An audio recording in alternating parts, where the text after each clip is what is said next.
Today we're tackling a question that can really send a shiver down your spine, even when your heat is blasting. Why is my furnace running non-stop? You know, it's a sound that can go from comforting to kind of concerning, really fast. Okay, let's get into it. So you hear it, right? That constant hum, that rush of air, and it's been going for hours. You start to wonder, is this normal or is something about to break? I mean, you're thinking about the wear and tear, and for sure, you're thinking about that heating bill.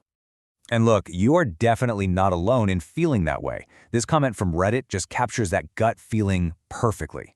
It doesn't seem right, does it? For a machine to work that hard for that long without any kind of break. So let's get to the bottom of it. So the big question, is this normal or is it a problem? Well, the short answer is, it depends. I know, not a simple yes or no, but figuring it out is actually pretty straightforward. It really just comes down to what's happening right outside your window. So, let's break this down. If you are in the middle of a brutal cold snap, we're talking negative double-digit temperatures, your furnace is basically in an all-out war against the cold. Running nonstop just to keep the house from freezing? That's actually pretty normal. But on a typical kind of chilly winter day, yeah, that same constant running is a huge red flag that something's probably not right. To really get what's not normal, we've got to have a baseline for what is. And that brings us to the furnace cycle.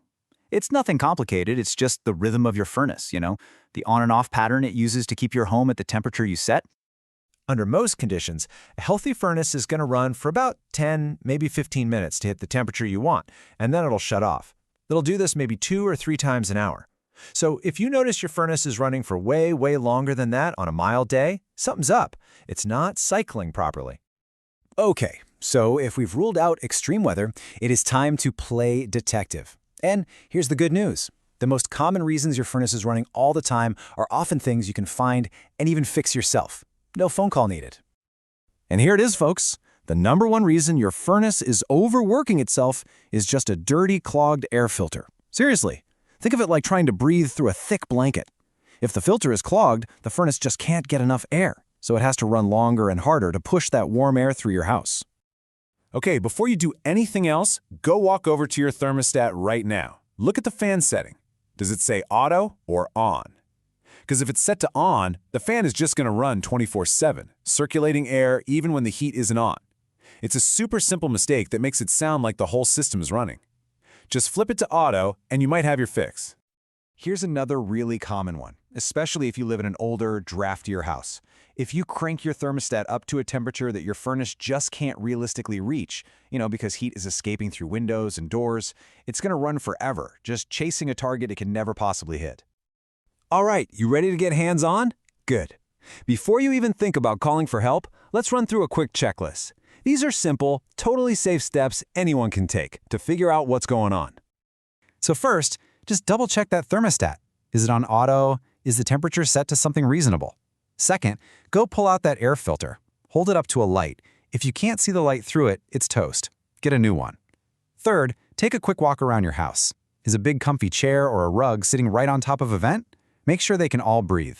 And finally, just do a quick look for any major drafts or obvious tears in your ductwork where all that precious warm air might be escaping. Okay, but what if you've done all that and the furnace is still running nonstop? This is where the DIY journey ends. It's time to put down the tools and pick up the phone, because some problems just need an expert. And this picture, this says it all, right? A furnace isn't a leaky faucet. You're dealing with natural gas, high voltage electricity, and really complex parts. Trying to fix it yourself if you don't know what you're doing isn't just risky for the furnace, it's a serious safety hazard for you and your family. So when do you make that call? Well, if you've done everything on our checklist and nothing changed. If you start hearing any weird noises, banging, squealing, grinding, that's a big one. And absolutely, if you think there might be an issue with any of the internal parts. Furnaces have safety lockouts for a reason, and messing with those is a job for a trained technician, period. So really, the key takeaway is this. It's awesome to be able to troubleshoot the simple stuff, but knowing your limits is even more important. A qualified technician can figure out the problem safely and correctly, and that can save you a much bigger headache and a lot of money down the road. And that kind of brings us to our final thought. Fixing this problem right now is one thing, but this whole experience is a great reminder that your furnace is one of the hardest working things in your entire home. Taking care of it with regular checkups doesn't just prevent problems, it makes sure it's reliable and ready to go when you need it most. So is your system ready for what's next?